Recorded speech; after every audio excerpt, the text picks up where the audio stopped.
Estamos de volta com Visão CNN e a gente fala agora sobre a decisão do Ministério da Educação de não exigir comprovante de vacinação contra a Covid-19 nas instituições federais de ensino. O ministro Milton Ribeiro assinou um despacho que foi publicado no Diário Oficial da União com orientações para as instituições.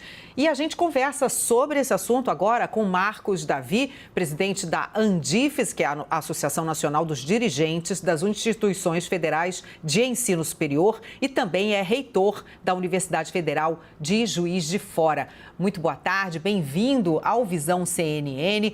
Professor, eu gostaria de saber se isso que a gente abordou aqui no começo do Visão CNN pode acontecer. As universidades têm autonomia para tomar suas próprias decisões com relação aos cuidados sanitários em tempos de pandemia? Muito boa tarde.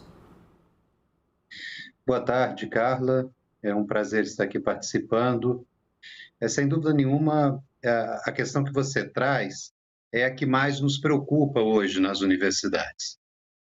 As universidades, elas gozam do princípio da autonomia universitária, definido na Constituição Federal, e nós temos absoluta convicção da nossa capacidade de, com base nos nossos conselhos, nos nossos comitês técnicos, fazermos a gestão dos protocolos de segurança dentro das nossas instituições. Todas as nossas instituições estão agindo com muito cuidado, com muita prudência nesse processo de retorno às atividades. Estabelecemos protocolos, estabelecemos planejamentos de retorno e não havia a necessidade de uma decisão que impusesse condições e exigências às universidades.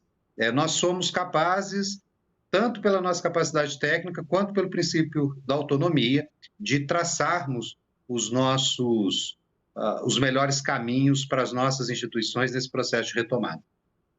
Eu gostaria de saber, dentro do âmbito, então, da Associação Nacional dos Dirigentes das Instituições Federais e também a sua posição como presidente, o que o senhor recomendaria com relação a essa determinação aí do Ministério de não exigir o passaporte sanitário? O senhor vê uma posição dos dirigentes no sentido de querer uma segurança dentro das universidades e isso através da vacinação?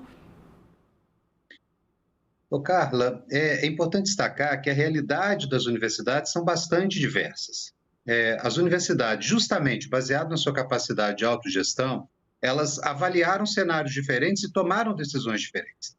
Nós temos universidades federais que adotaram o passaporte, tiveram universidades que não adotaram, tiveram universidades que adotaram de forma parcial, apenas para algumas das atividades realizadas dentro das universidades.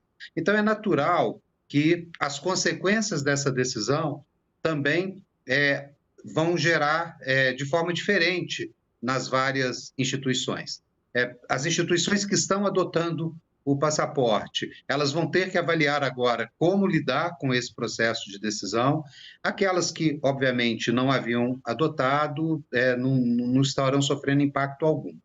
Da nossa parte, nós estamos fazendo as avaliações jurídicas dessa decisão, estamos já com solicitação à nossa consultoria jurídica para que trabalhe essa matéria e nos dê alguma recomendação, algum posicionamento sobre qual ação nós vamos tomar em função de tudo que está ocorrendo.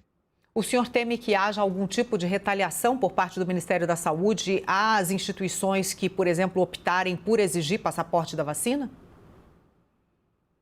Não, eu não acredito que haja retaliação. Eu acredito que o MEC vá compreender que as nossas instituições são instituições capazes de definir os seus protocolos de biossegurança que garantam a segurança da nossa comunidade no retorno às atividades. E tenho certeza que, em função disso, o MEC vai compreender aquelas instituições que adotem posturas diferentes daquelas que foram recomendadas. É claro que vamos também tomar os cuidados jurídicos para que os dirigentes estejam devidamente protegidos sobre qualquer decisão que venham a tomar.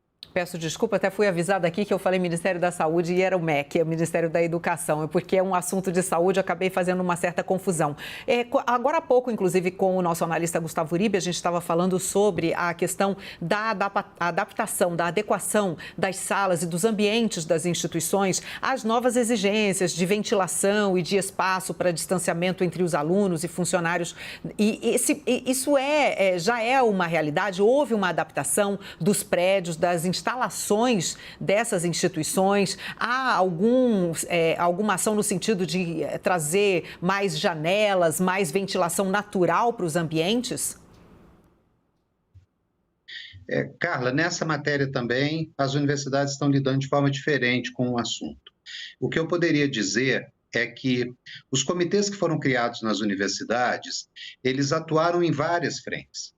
E uma das frentes de atuação foi justamente a questão da infraestrutura das nossas instituições. Era comum ocorrer que algumas adaptações de espaço exigiam tantos esforços e tantos investimentos que inviabilizavam a adaptação daquele espaço. Então, por exemplo, a solução adotada é que aquele espaço, durante o cenário de pandemia, não possam ser utilizados, né? Porque eles não apresentam as condições ideais. Não justificaria grandes investimentos ali para adaptá-lo e depois não termos a devida utilização para aquele espaço. Em outras situações, ocorreram sim algumas adaptações. Eu não preciso falar sobre isso, mas não custa lembrar que foi um ano muito difícil. O ano de 2021 foi o ano que, na série histórica, as universidades tiveram o menor orçamento discricionário para sua manutenção, o que tira muito a nossa capacidade, a nossa liberdade de investimentos. Por que vocês não fizeram grandes adaptações tecnológicas a seus espaços? Porque nós não fomos financiados para isso, nós não recebemos recursos para isso, o que inibiu a nossa capacidade de atuação, mas na gestão interna adaptamos espaços, fizemos pequenas adequações, estabelecendo protocolos muito seguros para a nossa comunidade, para que garantisse um retorno com bastante proteção para toda a comunidade universitária. Eu agradeço aqui a entrevista, presidente da Andifes, Associação Nacional dos Dirigentes das Instituições Federais de Ensino Superior e reitor da Universidade Federal de Juiz de Fora, Marcos Davi. Agradeço sua gentileza de trazer esses esclarecimentos aqui para nós. Uma boa tarde para o senhor. Obrigado, Carla. Boa tarde para você também. Ficamos à disposição.